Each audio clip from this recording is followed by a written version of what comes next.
Pak Prabowo itu masih menimbang banyak hal. Pertama, desakan kuat dari orang-orang di sekitarnya agar mengambil alih keadaan itu tidak dilakukan. Itu Liz, kalau kau sekarang mengingat itu ya, 25 tahun kemudian setelah kejadian itu, kau mungkin dengan perasaan yang sekalut apapun kau akan mengatakan bahwa dia tidak memikirkan dirinya sendiri. Dia memikirkan kepentingan yang jauh lebih besar, whatever the reasons.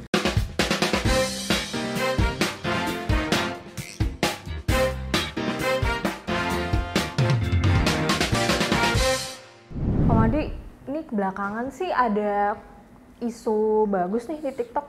Seliweran mulu nih. Ini kan konflik Sudan ya? Konflik Sudan. Konflik Sudan. Sudan ini kan memang konfliknya udah berkelanjutan ya, udah dari berapa tahun ke belakang, udah lama banget gitu. Apakah Indonesia pernah kayak gini ngelihat kita kan dulu kan juga belum bisa, itu 25 tahun yang lalu hampir kejadian di kita. Jadi apa yang terjadi di Sudan hari ini, 25 tahun yang lalu ya, sekitar 1998. apa segitu parahnya Om? Mungkin karena kamu belum lahir ya, Dek ya. Tapi keadaan sangat serius. Di negara kita yang notabene jauh lebih besar dibanding Sudan. Kau lihat Sudan hanya 30 juta jiwa, kita 250 juta jiwa saat itu kurang lebih ya. Kita hampir pecah negara kita. Itu adalah masa-masa yang sangat ditandai oleh perbedaan pendapat, oleh perpecahan di kalangan elit, dan menandai fase ya pergantian dari era otoriter menuju demokrasi. Tentara kita bisa dikatakan diuji oleh sejarah untuk tetap kompak karena perpecahan terjadi sewaktu-waktu. Kalau di Indonesia sendiri, hal apa yang menjadi pemersatu? Mengapa kita masih bisa bersatu? Mengapa tidak katakanlah seperti di Sudan, perpecahan itu menimbulkan bahkan perang saudara gitu? Itu karena di antara pimpinan kita ya masih banyak yang jiwanya besar ya. Masih banyak yang sanggup berpikir bahwa keadaan-keadaan rumit seperti ini tidak harus berujung pada perpecahan. Bangsa kita masih menempatkan persatuan itu. Dan mungkin ini seakan kaget kalau tahu bahwa ada demikian banyak orang yang di dalam konflik yang besar ya, di tahun 1998 itu, masih memikirkan bagaimana bangsa ini hidup terus berkelanjutan dalam persatuan dan kesatuan. Gak kebayang sih Om, sebegitu parahnya. Orang tua aku yang sering ngobrolin kayak, ini nih konflik 98 segala macam, kerusuhan segala macam. Tapi saya sebagai Gen Z itu tuh nggak membayangkan separah itu ternyata kondisinya ternyata ya. Apa yang terjadi di Sudan itu sebenarnya tipikal negara-negara Afrika, di mana konflik yang berbasis etnisitas atau kesukuan itu memang dominan. Dan persatuan itu menjadi sesuatu yang sangat penting untuk diperjuangkan karena ya konflik-konflik itu memang ujung-ujungnya disintegrasi. Jadi perpecahan negara, perpecahan bangsa kan gitu. Dan negara kita, Republik Indonesia yang kita cintai ini sedikit banyak bahkan bisa dikatakan banyak ya mengalami fase sejarah yang mirip deh. Kejadian apa yang memang mirip kayak konflik Sudan? Kalau di Indonesia, Lisa, di tahun 50-an itu ya, soal-soal menyangkut persatuan nasional ya, integrasi bangsa, itu lawannya atau problem yang harus dihadapi adalah banyaknya ideologi di luar ideologi negara. Yang kemudian juga konflik-konflik militer ya, yang digerakkan oleh para warlord istilahnya, panglima perang di tiap wilayah yang punya kekuasaan real gitu, berhadapan dengan pemerintah pusat. Kemudian masalah-masalah pembangunan ya, yang dianggap pusat tidak peduli dengan daerah ya, dan memicu perlawanan. Makin kesini konflik itu juga tidak berarti bisa diatasi semuanya. Ya. Dan bahkan kalau kita lihat tahun 65 ya, tentu Lisa tahu kan, sedikit banyak lah, nggak harus pinter banget soal ini kan gitu. Itu banyak yang masih bisa dipetik ya, bahwa konflik-konflik itu masih membayangi kejadiannya. Nah 98 di mana 2 tahun sebelum kau lahir, itu bisa dikatakan sebagai jenis baru ya dari konflik yang mewarnai negara kita. Jadi persatuan dan kesatuan kita itu dihadapkan ya pada persoalan besar di mana kekuasaan yang di waktu lalu ya itu akan mengalami transisi, peralihan, Dek. Dari zaman yang kita sebut otoriter ya, zaman di mana demokrasi dibatasi kan begitu, menjadi zaman yang betul-betul baru, transisi menuju demokrasi. Aku pengen tahu sih Om, proses transformasi dari pemerintah yang otoriter sampai ke pemerintahan yang sekarang. Apa sih Om yang Om rasain gitu loh? Ada nggak kejadian apa yang mungkin Om rasain saat itu? Proses dari otoriter menuju demokrasi itu ternyata adalah suatu hal yang buat bangsa kita gitu tidak mudah. Nggak mungkin instan juga. Nggak instan. Ada resiko, ada cost ya, ada juga kondisi-kondisi. Tetapi yang menarik, Dek, nah ini yang menarik nih, bahwa ternyata transisi itu ya tidak semudah orang membayangkan bahwa yang lalu akan hilang dan yang kemudian akan lahir dengan cepat. Tidak. Jadi yang menarik dari transisi itu ya, Lisa ya, bahwa ternyata kekuatan-kekuatan yang di waktu lalu kita anggap semuanya otoriter, begitu ya, termasuk TNI, katakanlah begitu. Ternyata enggak juga. Benih-benih demokrasi itu juga ada di tubuh mereka. Di masa yang serumit itu, para pemimpin kita terbukti lulus ujian. Kenapa disebut lulus ujian, Kenapa Liz? tuh? Karena mereka ternyata mementingkan persatuan nasional di atas segalanya. Meskipun di sana-sini ada konflik ya, Dek ya, udah pasti itu namanya juga peralihan kekuasaan gitu ya. Tapi kalau kita lihat di tengah dinamika yang keras ya, terutama di militer ya waktu itu ya, karena bagaimanapun Pak Harto itu kan suatu kekuatan besar. Demikian juga tentara-tentara memiliki ya pendukung-pendukung yang besar. Betul. Dan melihat luasnya Indonesia, besarnya negara ini, banyaknya kelompok etnis. Lisa bisa bayangkan, jika seluruh kelompok etnis itu ada di tubuh TNI, disatukan di tubuh TNI, jika TNI pecah, itu artinya mereka masing-masing para panglima ini punya dukungan kuat di kelompok etnisnya masing-masing. Jauh lebih berat tantangannya dibanding dengan Sudan yang sekarang sebenarnya. Kalau melihat besarnya Indonesia gitu loh. Kalau yang Sudan kan memang ada dua pemimpin lah ya kasarannya. Tapi kalau di Indonesia memang beberapa pemimpin dan itu nggak cuma satu atau dua gitu. Banyak deh, faksinya banyak. Dan hebat-hebat dan pintar-pintar ya. Jadi Liz, sebenarnya buat kamu Liz ya, mungkin sesekali kamu perlu tahu juga ya Liz ya, siapa saja sih sebenarnya yang tokoh-tokoh besar yang bisa menjunjung tinggi persatuan dan kesatuan itu, dan kemudian kita melihat hasilnya hari ini. Gitu. Kamu masih ingat nggak kira-kira Lisa punya bayangan siapa saja ya? Kalau dari sosok tokoh-tokoh ya yang punya latar belakang militer, langsung kepikirannya Pak Prabowo. Gak tahu kenapa. Mungkin karena memang Gen Z ini kan memang kalau ditanya apakah punya rasa ingin tahu akan politik segala macam, apalagi saya kan sarjana hukum ya. Saya melihat masih kurang gitu loh. Tapi memang latar belakang Pak Prabowo, kemudian bagaimana dia memang dulu mengabdi di militer sampai sekarang memang dia mau maju, banyak pengabdian yang udah dia kerahkan selama berapa tahun ke belakang ini sih Om. Jadi untuk ngelihat pengabdian dia ke negara memang cukup besar saya lihat. Ngafsul dulu kita. Ya, Kau terlalu serius nanti.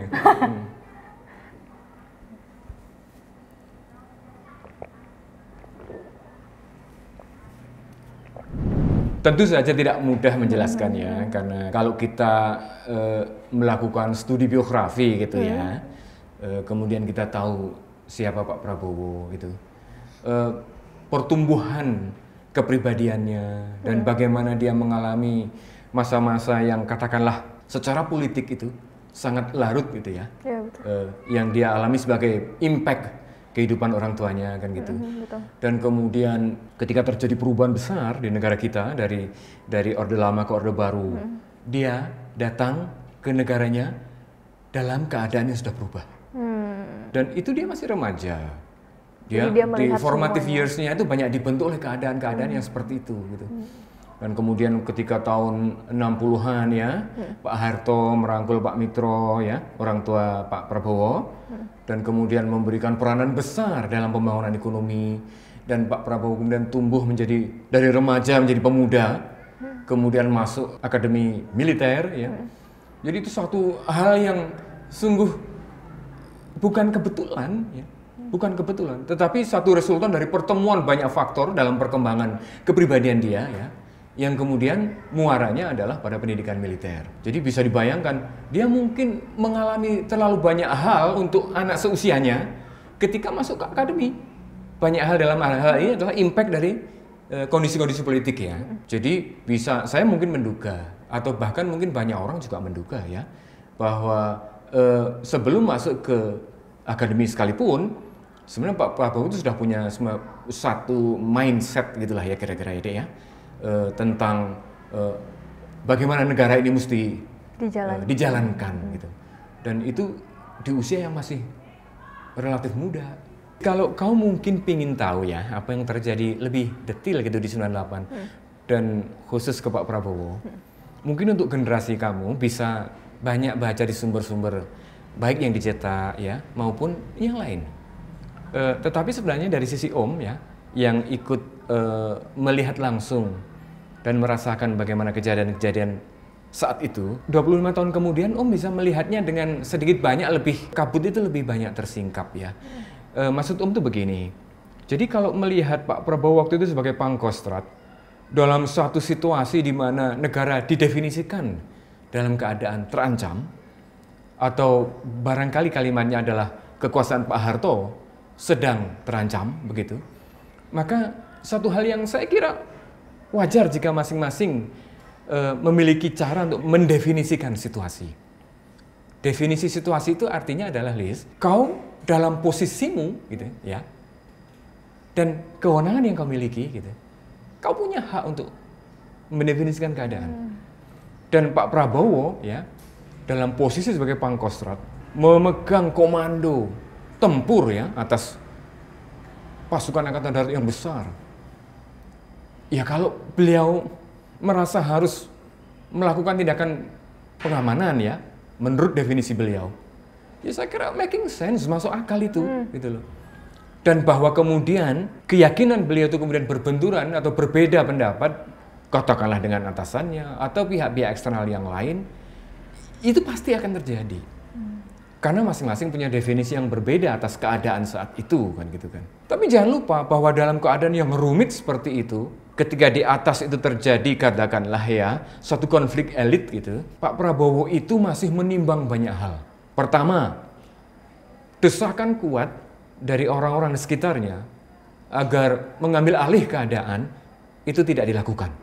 Itu, Liz, kalau kau sekarang mengingat itu ya, 25 tahun kemudian setelah kejadian itu, kau mungkin dengan perasaan yang sekalut apapun, kau akan mengatakan bahwa dia tidak memikirkan dirinya sendiri. Dia memikirkan kepentingan yang jauh lebih besar, whatever the reasons. Entah digait oleh apa, oleh nilai-nilai dalam dirinya, oleh keadaan-keadaan konkret saat itu, oleh ideologi yang dia pegang, oleh prinsip-prinsip TNI yang dia junjung tinggi, atau oleh apapun. Tapi resultannya sama. Dia tidak memikirkan dirinya sendiri. Yang kedua, kalau mau ditarik lebih jauh lagi, ya, dan ketika keadaan-keadaan mulai terlihat bahwa Pak Prabowo tidak lagi memiliki peranan atau diberhentikan, begitulah ya, dari ketentaraan, Pak Prabowo tidak menggalang kekuatan, dalam pengertian tidak menggalang kekuatan militer ya, untuk melakukan perlawanan. Tidak, dia menjauh. Dia menerima keadaan yang baru itu dan perlahan-lahan dia ingin dengan keyakinan yang dimilikinya untuk bisa memberi sesuatu kepada negara ini dengan cara lain, yakni dengan cara-cara yang ikut ditentukan ya, cara-cara yang ikut ditentukan oleh perubahan-perubahan seiring lahirnya demokrasi. Karena itu beliau membentuk partai, gitu loh. Jadi dia tidak mementingkan ya kepentingan sendiri di atas kepentingan yang sangat besar, namanya kepentingan negara Republik Indonesia. Dan dia ikut paralel, sejajar ya dengan perubahan keadaan, dan dia ikut memanfaatkan institusi-institusi yang diciptakan oleh keadaan yang baru itu. Disinilah kita melihat bahwa sebenarnya Pak Prabowo itu more than just a military figure. He is also a statesman. Jadi dia tidak hanya seorang figur militer, tapi dia juga seorang negarawan sebenarnya ya. Karena pada akhirnya kecintaan paling besar dari Pak Prabowo itu ya negara ini. Nggak yang lain gitu loh. Itu. Bahwa untuk itu orang bisa jadi menyoal gini terserah. Itu. Tapi 25 tahun setelah 1998, kita makin melihat bahwa ternyata makin hari kecintaan kepada negara itu makin kuat. Dan tidak sedikit pun terlihat berkurang apalagi hilang. Gitu. Melihat sosok Prabowo ini kan memang dia yang kata Om bilang tadi, dia kan udah memang dibentuk dengan keadaan ya. Aku jadi mikir sih Om, untuk generasi aku selanjutnya yang nanti akan memimpin setelah masa ini gitu ya. Kamu melihat kondisi sekarang udah jauh lebih baik ya. Gimana ya untuk mencari bibit-bibit baru seperti sosok beliau gitu ya, mungkin agak susah. Warisan Pak Prabowo itu ya, kalau sekarang kita 25 tahun kemudian ya setelah peristiwa 1998, itu mudah sekali ditangkap dan orang-orang juga tidak terlalu rumit menangkap ya. Selalu Pak Prabowo itu mengatakan ya apapun ya yang akan dia perjuangkan sesuai keyakinan politiknya itu, terutama adalah di 3 hal besar ini. Pertama adalah Pancasila, ya itu sudah pasti, itu tidak ada tawaran apapun itu. Pancasila, dan kedua adalah NKRI, ya itu ya sudah Pancasila, ya sudah NKRI gitu. Dan ya yang ketiga ya sudah pasti rakyat, gitu. Itu saya kira kalau yang kayak gitu-gitu Pak Prabowo itu banyak sekali bicara. Keyakinan-keyakinan politik yang demikian besar itu kepada NKRI, kepada Pancasila, kepada rakyat Indonesia gitu. Itu value terbesar Pak Prabowo itu ya itu. Kalau anak muda sekarang mungkin value ya di generasi sekarang yang seperti Gen Z itu sebenarnya kalau mungkin memang karena oleh sejarah tidak diciptakan menjadi bagian dari peristiwa itu ya. Setidaknya yang bisa ditangkap ya itu gitu loh.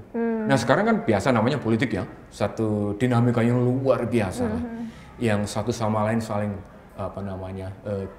check and balances, bahkan criticizing gitu, bahkan mungkin attacking deh, menyerang gitu. Seolah-olah kan semua itu diujikan kembali, dibuka lebar-lebar, dan orang ingin tahu kira-kira apakah masih ada interpretasi atau pemaknaan baru yang bisa dibangun. Jangan lupa Liz, justru di transisi dari otoritarisme menuju demokrasi itu adalah bagaimana orang berubah dengan alam pikiran yang sudah mapan seperti itu untuk memasuki alam pikiran baru. Itulah yang kalau kita lihat bahwa mungkin saya agak berlebihan mengatakan bahwa Pak Prabowo menderita cukup panjang untuk bisa lulus gitu ya, katakanlah melewati masa transisi yang luar biasa ini kan gitu. Ngelihat kondisi sekarang, terus tadi kita compare dengan mention Sudan segala macam, terus dengan sekarang udah mau menuju proses pencalonan ya, Pilpres ya. Pilpres. Ini apakah kemungkinan Indonesia akan kembali ke situasi sebelumnya atau mungkin masih lebih baik? Oh gitu. Itu pertanyaan cerdas, Liz.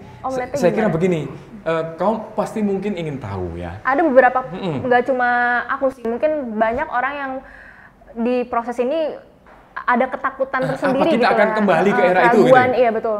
Wah itu I do appreciate you ya. Paling nggak adik-adik di generasi Z ini ya, ternyata juga punya kapasitas refleksi, merenungkan gitu loh. Jangan-jangan nanti keadaan kayak dulu lagi, kan gitu.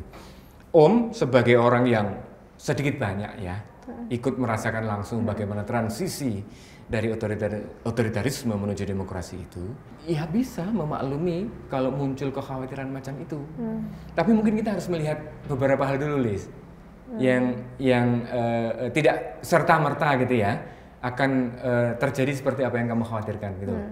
Sekarang kita hidup dalam lingkungan demokrasi multipartai. Kita hidup bersama banyak partai. Itu sudah menjadi satu adagium bahwa partai politik itu adalah infrastruktur demokrasi. Tanpa partai politik tidak mungkin ada demokrasi. Jadi itu satu keadaan yang membedakan, Lis. Di 98 kan kita punya hanya Golkar, P3, PDI. Dan itu pun sangat dikontrol oleh negara. Nah, setelah 98 kan tidak. Mulai muncul partai baru. Ya, partai-partai bermunculan, ya kan? Terus kemudian partai-partai itu memperjuangkan aspirasi rakyat. Dan kalau kita lihat dari beberapa kali pemilu, dan jumlah partai-partai itu banyak banget itu ya, Lis, ya. Itu bukti bahwa sebenarnya dalam era yang kita sebut demokrasi ini, kecenderungan akan tampilnya kekuatan otoriter itu dengan sendirinya sudah di treatment untuk tidak mudah kembali ke sana.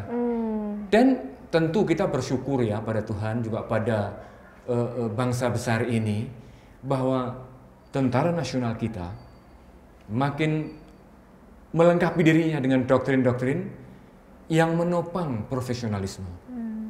Jadi tentara kita itu makin hari makin menjauh dari 98 itu juga banyak berubah. Di internal mereka sendiri juga memperbaiki agar bisa hidup dalam lingkungan yang baru, ya. Dan tentara juga menjadi penjamin demokrasi. Jadi tidak resisten gitu loh. Jadi TNI juga cukup reseptif ya. Kritis dan pintar menerima keadaan-keadaan yang berubah dan melengkapi dirinya dengan cara berpikir yang ya demokratis gitu loh. Jadi sebenarnya kekhawatiran itu boleh ya, bisa, dan nggak ada yang larang kok orang khawatir kayak dirimu, Lis, gitu. Tapi sebenarnya pada saat yang sama ada banyak yang sudah berubah. Jadi kalaupun akan muncul otoritarisme seperti 98, itu saya kira juga makin sulit ya untuk terjadi gitu. Warga-warga sekarang juga udah mulai pinter lah ya. Selain pinter, kita juga tidak mau rakyat bagian terbesarnya sudah bisa mengerti perubahan-perubahan keadaan itu dan mereka sekarang memetik manfaat. Hanya saja yang jadi masalah mungkin tetap tema-tema yang akan abadi, Lis, kemakmuran, hak asasi manusia. Itu masalah-masalah yang memang akan selalu ada di era otoritarisme, di era demokrasi, itu nggak hilang. Nah, itu yang sekarang jadi tantangan ketika para petinggi militer kita di waktu lalu sudah mampu ya bertransformasi dan sekarang masuk bahkan menjadi bagian penting dari era demokrasi. Apakah keberhasilan itu juga dibarengi, diimbangi dengan kemampuan katakanlah menciptakan keadilan dan kemakmuran, menciptakan lapangan kerja, ya, menciptakan banyak hal yang membuat negara ini maju. Nah, itu yang Om sendiri juga bertanya, tidak hanya kau, Dek, tapi Om pun bertanya gitu. Yang jelas bahwa dengan Pilpres ya, namanya Pilpres ya, itu kan kita milih sosok, Dek, milih orang, jadi konkret. Artinya kalau kita disajikan, disediakan gitu, ya bisa 2 capres atau 3 capres gitu. Kan kita milih orang, Dek. Nah, biasanya ketika kita dihadapkan pada pilihan harus yang mana yang menjadi priority gitu ya, yang kita percaya, itu banyak cara yang digunakan. Misalnya rekam jejak ya, rekam jejak itu kita bisa lihat karena sekarang di zaman yang canggih seperti ini ya, orang bermedsos demikian rupa dan mengakses ya jejak digital itu begitu mudah gitu. Itu kesempatan untuk mengetahui dan belajar itu lebih banyak. Tapi begini juga, yang ini Lisa mungkin juga perlu ketahui gitu, bahwa ketika kita belajar tentang dimensi-dimensi orang, dalam hal ini adalah sosok gitu ya, itu kita sebenarnya sedang mempelajari satu hal yang lebih besar dari orang itu. Artinya apa, Dek? Dari belajar kepada seseorang itu, kita bisa belajar pada keadaan-keadaan yang mempengaruhi orang itu untuk jadi seperti hari ini. Nah, itu yang mungkin butuh ketelatenan. Jadi Lisa tidak bisa hanya di sana orang berkata seperti ini, di sini orang berkata seperti ini. Harus kita sendiri yang mencari. Di medsos demikian rupa yang namanya konten dan message itu di-create. Semuanya punya interest, punya kepentingan ya. Bahkan mungkin kalau mau lebih tinggi lagi punya ideologi gitu. Jadi mungkin cara pandang Om sebagai di zaman Om dengan aku sebagai Gen Z juga pasti juga berbeda gitu loh Sangat mencari. beda, Lis, sangat beda. Jadi, Lis, itu pertanyaanmu itu menariknya karena Om ya, generasi yang lebih tua dari kamu itu, kalau menjawab, itu pasti akan mungkin bentuknya tidak sama persis seperti yang kau inginkan. Tapi Om akan mengatakan bahwa ya, yang pertama adalah value. Karena value itu sifatnya bisa diwariskan, bisa dipelajari dari generasi ke generasi. Betul. Dan dia bisa dicerap, dihayati. Value yang terpenting ya Lis ya, itu adalah persatuan dan kesatuan. NKRI, Pancasila, demi kebaikan seluruh rakyat Indonesia. Artinya apa itu value? Itu nilai. Jadi kau bisa mempelajari dari dimensi itu. Kalau dimensi yang lain kau bisa tenggelam oleh banyak sekali informasi. Betul. Yang tidak selalu bisa dipertanggungjawabkan. Yang tidak lebih hanyalah nunggangi crowd. Kalau istilah anak-anak medsos sekarang kan. Jadi hal yang esensial yang tadi Om bilang. Iya. Dan itu bisa dipelajari, Dek. Bisa dipelajari, bisa diperbandingkan. Dan itu banyak sumber-sumber untuk kamu dapat informasi tentang itu. Jadi sebenarnya di tengah samudra informasi yang demikian riweh gitu orang sekarang ya. Kamu nggak kehilangan pedoman sebenarnya. Cuman memang kamu harus sedikit lebih keras mencarinya, merenungkannya, dan eksekusinya di mana? When you have entered, ya itu bilik suara itu. Ketika kamu sudah ada di poll station, memang di bilik sudah yakin suara, lah ya. yang tidak lebih dari 5 menit itu, ya, kamu ikut memutuskan bersama jutaan orang yang lain tentang negara ini ke depannya. Jadi begitu lama kau ikut ya, nimbrung, nonton, concern, mulai peduli, mulai bertanya gitu. Itu proses yang harus kamu hayati dan nikmatilah gitu. Jangan terlalu katakanlah Kaku merasa gitu. Ya jangan jauh-jauh juga, Lis. Kau tetap orang Indonesia. Kau juga voters ya. Kau akan menjadi bagian dari voters, para pemilih, dan punya hak suara. Jadi ketika kau sudah masuk di situ, maka kau akan ikut menentukan negara ini mau dibawa kemana gitu. Dan itu kejadiannya cuma 1 menit kamu di dalam bilik suara itu. Gitu. Tapi 1 menit itu adalah hasil dari renungan bertahun-tahun, cara berpikir bertahun-tahun. Jadi Lis, ketika kau di bilik suara itu, kau pasti akan berpikir pada siapa nilai-nilai itu akan mempribadi, akan merujuk ke siapa gitu. Nilai-nilai itu nantinya akan manifest, akan berwujud pada siapa. Dan ketika kita milih siapa yang akan mimpin, yang kita anggap sanggup menjunjung, membawa dan memperjuangkan nilai-nilai itu wajahnya akan kelihatan, Lis. Kira-kira cerminan yang paling esensial dari sosok Prabowo yang perlu saya dan teman-teman lain contoh tuh kayak gimana sih, Om? Adinda, Lisa, selain nilai-nilai Pancasila yang tadi Om bilang. Untuk negara sebesar ini, bagaimana menjamin negara ini berkelanjutan? Persatuan dan kesatuan itu tidak untuk ditawar, Dek. Dan kita tidak pusing melihat siapa yang sanggup menjaga keutuhan itu. Di waktu lalu orang bilang bahwa persatuan itu dijaga dengan cara-cara yang keras. Gitu.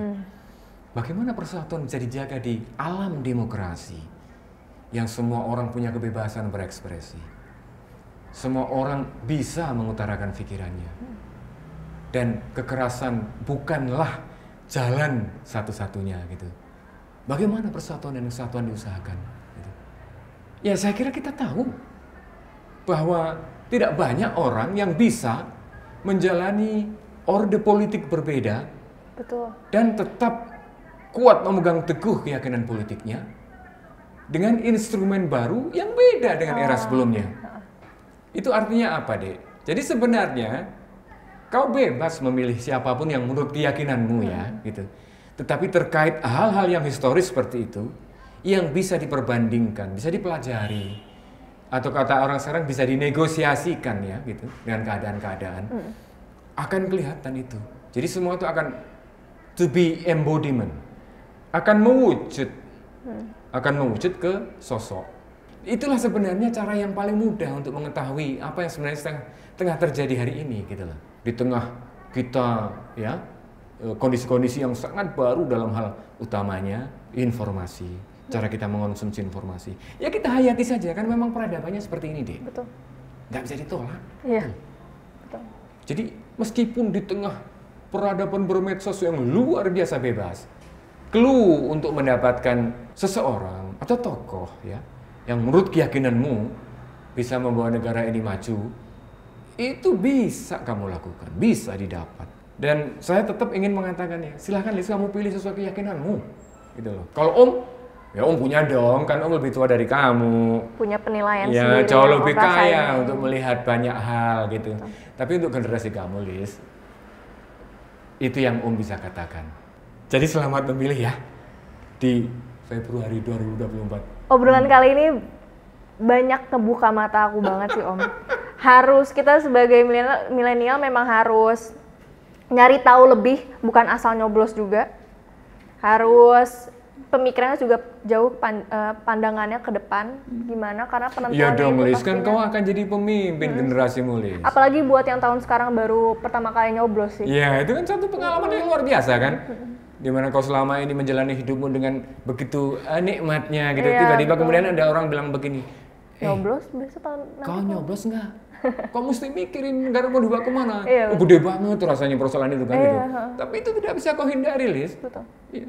Dan akan tiba waktunya nanti Februari 2024 itu. Moga-moga kamu bahagia deh menjalani hari itu ya. Amin. Kamu bahagia, kamu bisa mewujudkan keyakinan politikmu gitu. Dan mungkin kamu akan bikin foto story gitu dengan nunjukin jarimu kemudian gue udah nyoblos. TPU. Artinya apa? Itulah ya, itu selamat buat kamu nanti ya. Moga-moga kamu menjalani proses demokrasi ini dengan bahagia gitu. Kamu sebagai orang yang merdeka memutuskan keyakinan politikmu, dan kamu juga yakin bahwa jika kamu memilih seseorang, karena semua yang ada dalam cita-cita itu akan mewujud pada seseorang, maka dia memang the man of our time. The man of our time yang akan memimpin negara ini untuk periode tertentu. Terus tidak untuk selamanya kan, Lis. Tapi di periode tertentu itu penting. Dan itu membutuhkan orang yang memang tepat. The man of our time.